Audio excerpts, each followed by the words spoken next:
দেশের মিলেমিশে খবর। একাকার হয়ে গেল আর কি। মোটামুটি 18 বছর পার হয়ে গেছে দুইটার মাঝখানে।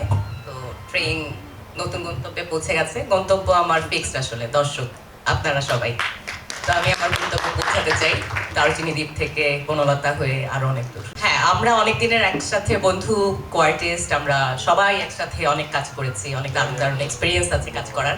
তো বনলতা এক্সপ্রেসের এটা একটা বড় এক্সাইটমেন্ট আমার জন্য। ড্রাইভার বলেছি, সহযাত্রী ভালো হওয়া অনেক ইম্পর্টেন্ট জার্নির ক্ষেত্রে। তো আই এম ফরচুনেট যে আমি এমন একটা যাত্রাপথে যাত্রা করতে পেরেছি যেখানে এত দুর্দান্ত সব সহযাত্রী আছেন। আশা করছি ভালো হবে, সেজন্যই তো যাত্রা শুরু করলাম। হুমায়ুন স্যারের কোনো গল্পে আমার কাজ হয়নি, আর আমার জেনারেশনের সবাই তার জন্য পাগল ছিল, তার মধ্যে আমিও একজন। তো তার গল্পে কাজ করা সেটাও আমার জন্য মানে স্বপ্নের মতো একটা বিষয়।